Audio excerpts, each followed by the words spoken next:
Hello, everybody. Welcome back to the Trig Positive Joy. Goes to you here in this beautiful, what is today? Thursday, February 23rd, 2023. It's been about a month as I was looking at my records here since I was last here. And my goodness, a lot has happened. We lost my beautiful father-in-law, Dennis Baker.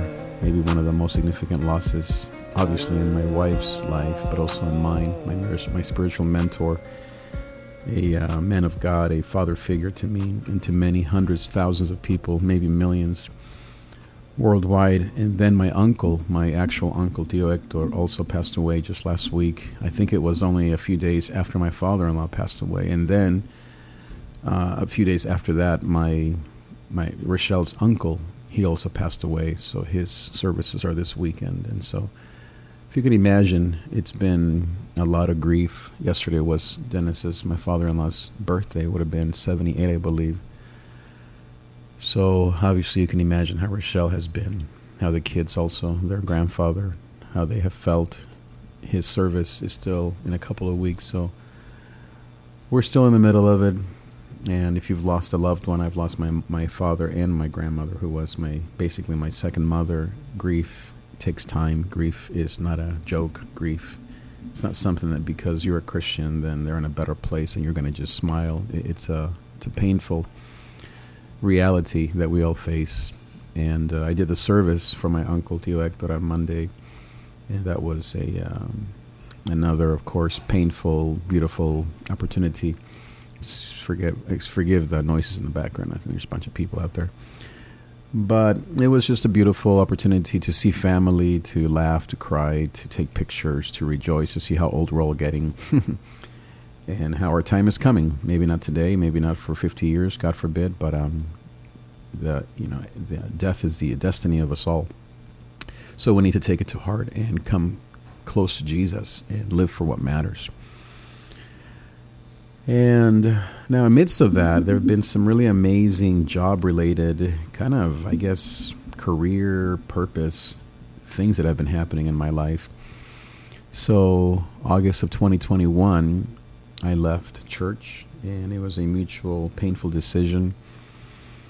And I've had an amazing time since, not in terms of money or career, and that's been challenging, but in terms of the freedom to serve at a church. Shout out to my beautiful VO downtown Santa Ana as a volunteer in teaching and worship.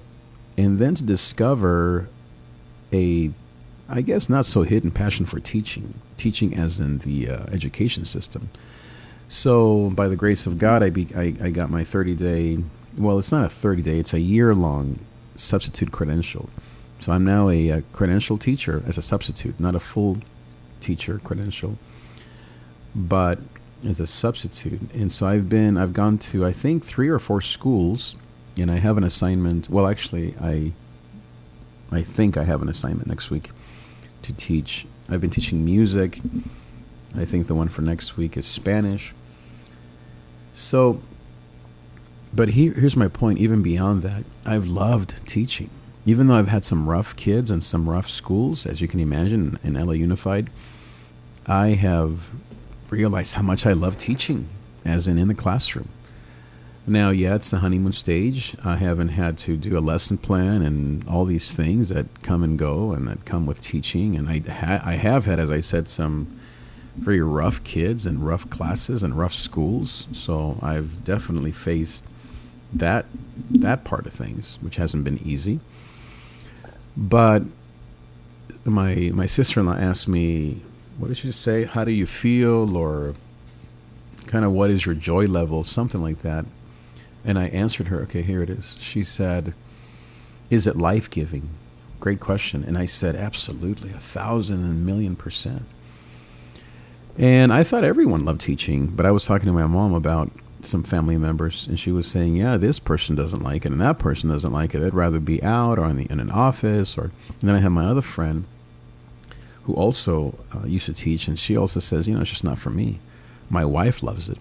And here's the awesomeness. My mom loves it. I was just talking to her because she's here. Shout out to Mom. I go, and I was just saying, Mom, what do you think of teaching? She said, I love it. I love studying. I love lesson plans. I love teaching in the classroom. She was a principal for many years, a teacher for many years. She said, I'd still be doing it. if I wanted to. She eventually left teaching and education about 10 years ago. I wish she still was, but I don't know. I think she got tired of it, of the politics. And of course, there's politics in church and education. So I know that education isn't some nirvana. But here's the point. I love teaching. I love it, I think, maybe only second to music. And I love teaching music. And I did that, as I said. Last week, I taught music all week. And then 3 weeks ago, in the middle of all this loss, I also taught music for a week as a sub, and I loved it. I love everything about it. The kids, the students. I taught middle school, kindergartners. I think next week I'm supposed to teach high school Spanish. Again, forgive all the noise out there. But my point is that I have really loved it, and I want to do it. And so now I don't want to stop at elementary. Not that I don't love elementary. And I think I even love perhaps high school more than elementary, but here's who I really love is college. My dream and my goal, I'm going to be doing my master's here finishing my master's in the next basically month. I have 3 units left. And once I get done with that, then my dream is to teach at Long Beach City College, Cal State Long Beach, and I want to be a dean. I want to be a dean of religious studies. I want to be a dean of music. I want to be a dean of English at a Long Beach State, at, I don't know about USC. I probably don't have the credentials and the pull for a USC, even though I do have my great friend Varun. Shout out to Varun, who's the dean of religious studies at SC. So I do have some connections, but my point is that I think that that's my move. I didn't know. I've always known that I love teaching the Bible, of course, more than anything. And I still miss that. I wish I was teaching the Bible every day, every week. But I think that just teaching in general is my passion. And I don't know if I mentioned it. My mom was saying, I think I did. She loves teaching. And like she said, she loves everything about it. Studying. And as she was describing it, I thought, you sound just like me. I sound just like you. That's where I must have gotten it from. And guess who I married? I married a teacher, my beautiful wife, Rochelle. And obviously, it's very common for pastors and teachers to marry each other because of the similar gifts of helping, serving, loving, teaching, educating, lifting people up.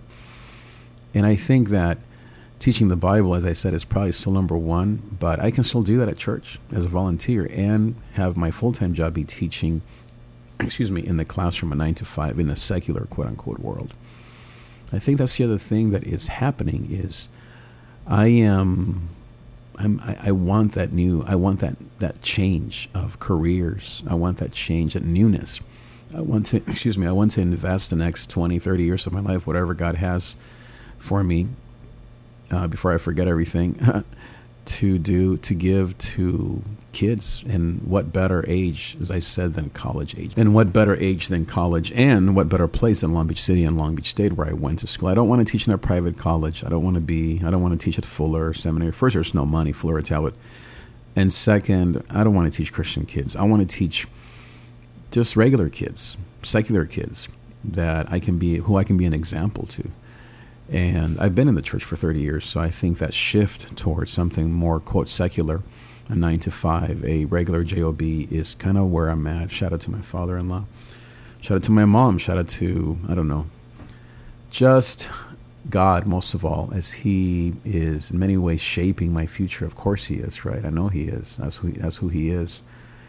Even though it's been so difficult to leave what I've known for 30 years and then to, go through the struggles of no money and doubting and wondering and asking questions. But I just can't believe how, in some ways it's a duh, but I think that in other ways it is a whole new thing to go into education. And I've done it now for 2-3 weeks. I know, again, it's a honeymoon stage. It's been easy being a sub. It's not being a teacher. I understand that. I don't even know what it's like to be a teacher and to have the pressure and lesson plans and paperwork and all that stuff, right? Homework.